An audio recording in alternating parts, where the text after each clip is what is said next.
Hello दोस्तों, आपके अपने चैनल लकी स्टडी पॉइंट दोस्तों आपका बहुत बहुत स्वागत है। दोस्तों आज मैं आपके लिए बिहार शिक्षक भर्ती 2.0 के लिए हिंदी ग्रामर की एमसीक्यू क्लासेस लेके आया हूं दोस्तों, जो आपके बीपीएससी टीआर 2.0 के लिए वेरी वेरी इंपॉर्टेंट है दोस्तों। साथ ही दोस्तों ये अदर किसी एग्जाम के लिए भी वीडियो बहुत ही महत्वपूर्ण है, क्योंकि इसमें जो भी क्वेश्चन है दोस्तों वे सभी एग्जाम में कई बार आए हुए हैं। तो आइए वीडियो को शुरू करते हैं। पहला क्वेश्चन है हमारा, ब्रज भाषा है। तो ब्रज भाषा जो दोस्तों एक पश्चिमी हिंदी है। क्या है दोस्तों? एक पश्चिमी हिंदी बोले जाने वाली भाषा है। मगही किस भाषा की बोली है? तो मगही जो है दोस्तों वह बिहारी भाषा। कौन सी? ऑप्शन सी, बिहारी भाषा की बोली है। कौन सी? Magahi. Option C right answer हो जाए। हिंदी खड़ी बोली किस अपभ्रंश से विकसित हुई है? तो हिंदी जो खड़ी बोली है दोस्तों वह शोर सैनी। कौन सी? शोर सैनी अपभ्रंश से विकसित हुई है। ऑप्शन बी राइट आंसर हो जाए। भाषा के आधार पर भारतीय राज्यों की पुनः संरचना कब की गई थी? तो दोस्तों यह जो है सन 1956 में की गई थी। कब की गई थी? 1956 में की गई थी। ऑप्शन सी जो है राइट आंसर हो जाए क्वेश्चन नंबर 4 का। किस तिथि को हिंदी को राजभाषा बनाने का निर्णय लिया गया था? दोस्तों वह तिथि 14 सितंबर थी। कौन सी? 14 सितंबर 1949। और 14 सितंबर को ही दोस्तों हिंदी दिवस मनाया जाता है। हिंदी भाषा की आदि जननी क्या? मतलब हिंदी भाषा की जो आदि जननी मतलब किससे विकसित हुई है? तो हिंदी दोस्तों संस्कृत से। किससे? ऑप्शन डी, संस्कृत की आदि जननी है। ऑप्शन डी राइट आंसर हो जाए। हिंदी दिवस किस दिन मनाया जाता है? तो हिंदी दिवस दोस्तों हमारा 14 सितंबर को मनाया जाता है। कब मनाया जाता है? ऑप्शन ए, 14 सितंबर को हिंदी दिवस मनाया जाता है। हिंदी की विशिष्ट बोली ब्रज भाषा किस रूप में सबसे अधिक प्रसिद्ध है? तो दोस्तों यह जो सर्वाधिक काव्य भाषा के रूप में प्रसिद्ध है। काय में? ऑप्शन सी, काव्य भाषा के रूप में प्रसिद्ध है। Option C right answer. भारतवर्ष में हिंदी को आप किस वर्ग में रखेंगे? तो जो भारतवर्ष में हिंदी दोस्तों एक राजभाषा के रूप में है। काय के? दोस्तों राजभाषा, ठीक है, राष्ट्रीय भाषा नहीं है, राजभाषा है। आप ये ध्यान रखिएगा, ठीक है। लोग ये लगा देते हैं, ऑप्शन डी लगाते हैं। क्या लगाते हैं? तो राष्ट्रभाषा, लेकिन राष्ट्रभाषा नहीं है बिल्कुल। क्या है? राजभाषा है। आप ये ध्यान रखिएगा, ठीक है। हिंदी किस भाषा परिवार की भाषा है? दोस्तों हिंदी जो है भारोपीय परिवार की भाषा है। Option D, very important question है दोस्तों। हिंदी किस भाषा परिवार की भाषा? तो हिंदी जो है भारोपीय परिवार की भाषा है। भारत में सबसे अधिक बोले जाने वाली भाषा कौन सी है? तो भारत में जो सर्वाधिक हिंदी भाषा बोली जाती है। कौन सी? हिंदी भाषा जो है भारत में सर्वाधिक बोली जाती है। हिंदी भाषा का जन्म हुआ है। तो हिंदी भाषा का जन्म जो अपभ्रंश से हुआ है। कैसे? अपभ्रंश से हुआ है। Option D right answer. निम्न में से कौन सी बोली अथवा भाषा हिंदी के अंतर्गत नहीं आती है? तो कौन सी बोली या भाषा हिंदी के अंतर्गत नहीं आती है? दोस्तों तेलुगु। तेलुगु जो है हिंदी के अंतर्गत नहीं आती। बाकी बांगरू, अवधी और कन्नौजी हिंदी के अंतर्गत आती है। नहीं पूछा गया तो ऑप्शन सी वाला सही हो जाएगा।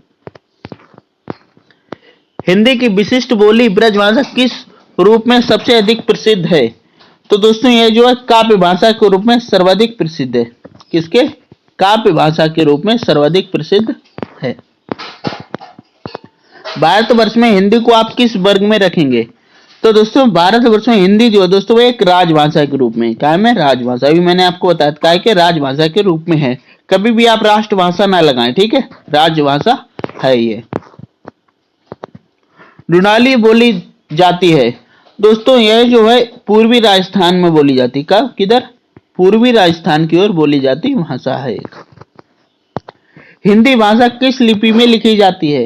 दोस्तों हिंदी भाषा हमारी देवनागरी। इंपोर्टेंट क्वेश्चन है दोस्तों ये भी। देवनागरी लिपि में लिखी जाती है। Option B right answer.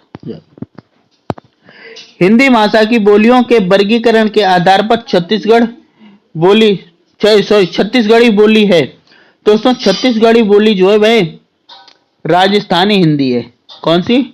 Rajasthani Hindi है। निम्नलिखित में से कौन सी पश्चिमी हिंदी की बोली नहीं है? तो पश्चिमी हिंदी की कौन सी बोली नहीं है। तो दोस्तों बघेली, कौन सी? बघेली जो है पश्चिमी हिंदी की बोली नहीं, बाकी ब्रजभाषा, कन्नौजी और बुंदेली ये कहाँ की है? पश्चिमी हिंदी की बोली है। दक्षिण भारत हिंदी प्रचार सभा का मुख्यालय कहाँ स्थित है?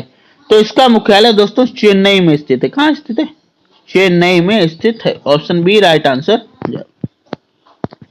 हिंदी भाषा के विकास का सही अनुक्रम कौन सा? जो हिंदी भाषा है उसका विकास जो है सही अनुक्रम में कैसे हुआ है?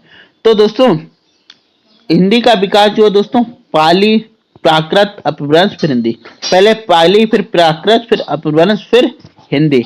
इस तरीके से जो है हिंदी भाषा का विकास हुआ है। Option D right answer. संविधान के अनुच्छेद 351 में किस भाषा का वर्णन है?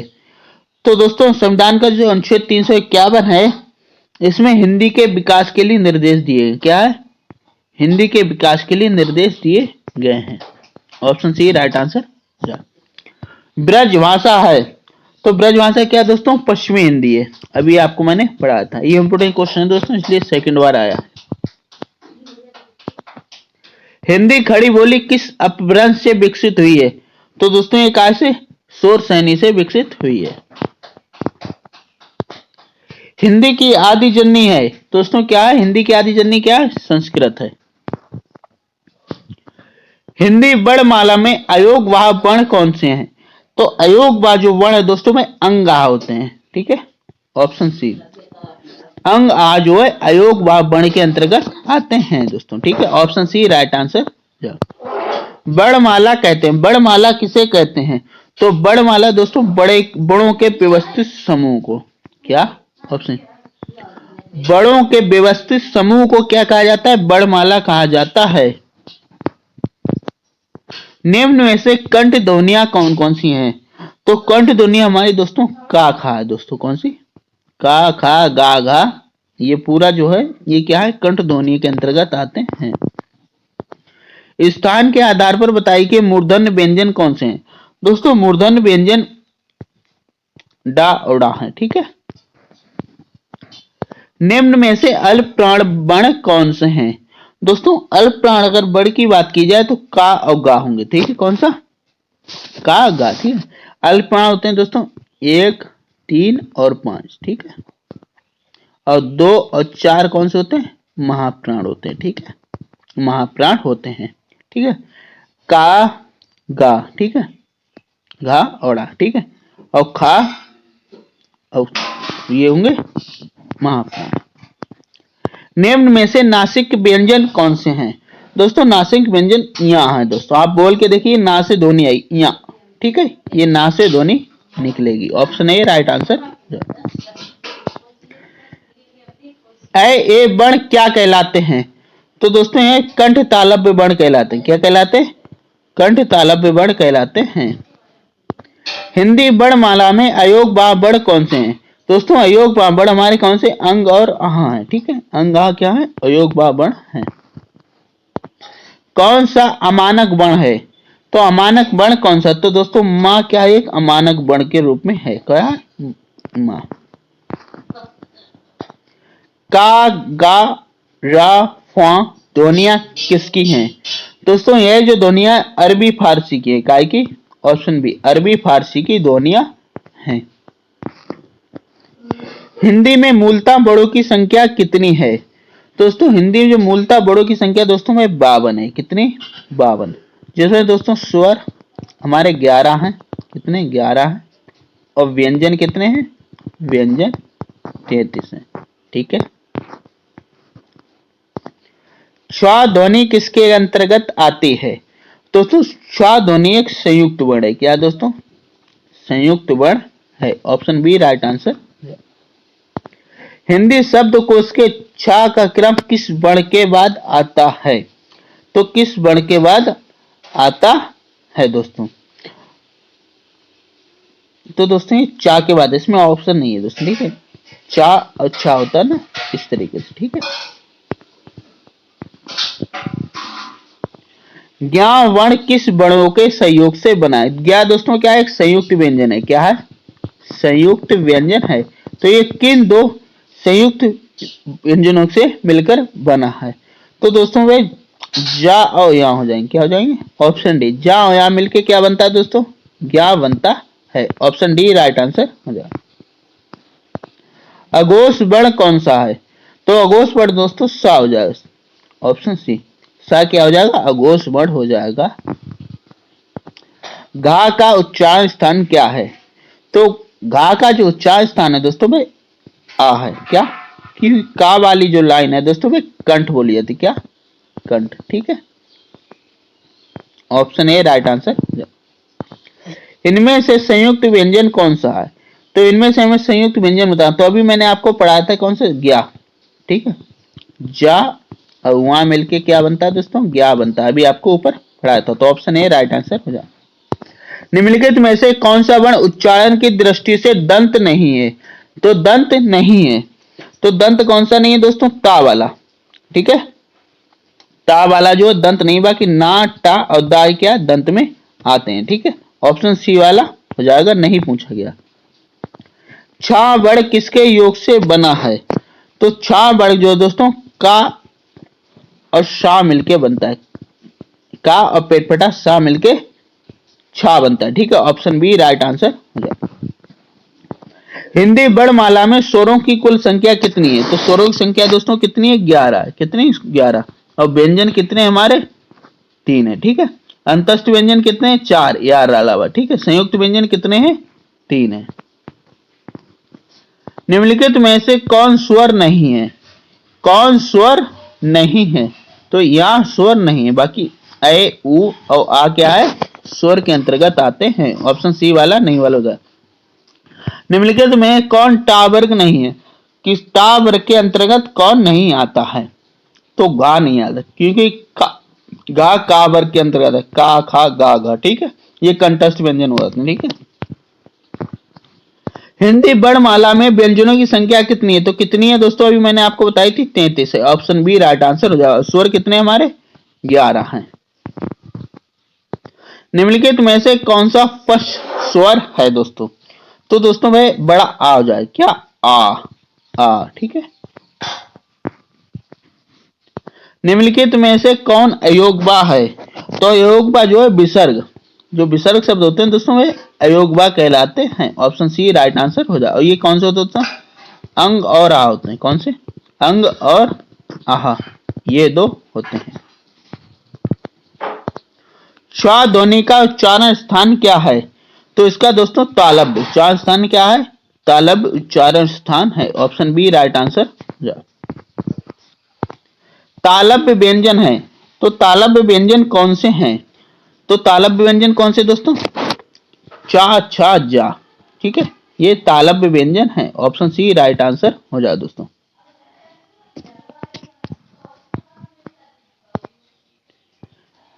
या, रा, ला, बा किस वर्ग के व्यंजन है? तो यार अलावा दोस्तों अंतस्थ व्यंजन के अंतर्गत आते हैं। अभी मैंने आपको बताया था इनकी संख्या कितनी है? 4 है। यार अलावा ये क्या में आते हैं? अंतस्थ व्यंजन में आते हैं। अनुनासिक व्यंजन कौन से होते हैं? तो अनुनासिक व्यंजन जो वे होते हैं जो वर्ग के पंचमा अक्षर होते हैं। ठीक है, ऑप्शन सी, वर्ग के जो पंचमा अक्षर होते हैं वे अनुनासिक कहलाते हैं। हिंदी वर्णमाला में स्वरों की संख्या है? तो दोस्तों 11 है। कितनी है? 11। कंठस्थ ध्वनि का उदाहरण है? तो कंठस्थ ध्वनि का उदाहरण दोस्तों और, ये कंठस्थ और आप बोल के देखो, ये कंठ से आई आवाज। भाषा निर्माण की इकाइयों का सही अनुक्रम है? तो इनका जो सही अनुक्रम है दोस्तों भाई क्या है? आइए बताता हूं आपको। पहले ध्वनि होती है। ठीक है, बच्चा क्या ध्वनि बोलता है, फिर शब्द बनता है, फिर पद बनता है, फिर वाक्य बनता है। ठीक है, तो ऑप्शन डी वाला सही हो जाए। शब्द, वाक्य, ध्वनि ये गलत हो जाए। शब्द पहले नहीं, ये भी नहीं और पद भी नहीं। ठीक है, तो ध्वनि, शब्द, पद और वाक्य। ऑप्शन डी वाला जो राइट आंसर होगा। प्रयत्न के आधार पर ला किस प्रकार की ध्वनि है? दोस्तों ला जो है पार्श्विक, कौन सी? ला एक पार्श्विक ध्वनि है। वेरी इंपॉर्टेंट क्वेश्चन है दोस्तों ये। निम्न में शुद्ध वर्तनी का चयन कीजिए। तो हमें शुद्ध वर्तनी का चयन करना है। उन्नति, उन्नति, उन्नति, उन्नति होता है दोस्तों। क्या होता है? उन्नति। ती होता है। ऑप्शन सी वाला जो है शुद्ध वर्तनी हो जाएगा। यह रास्ता दुर्गम है, सावधानी से चलें। दोस्तों इसमें हमें दुर्गम का जो है इसमें लिखने में मिस्टेक हुई, लेकिन दुर्गम का क्या है, हमें सही शब्द बताना है, ठीक है। तो दुर्गम का जो सही शब्द होता है दोस्तों, दुर्गम नहीं होता, ये दुर्गम नहीं होता ना दुर्गम होता, दुर्गम होता है, ठीक है। ऑप्शन बी वाला जो है सही हो जाएगा, option B right answer. Video को लाइक करें, चैनल को सब्सक्राइब करें। Thanks for watching video. PDF download करेंगे आप टेलीग्राम ग्रुप ज्वाइन कर सकते हैं, लिंक डिस्क्रिप्शन में दिया गया है।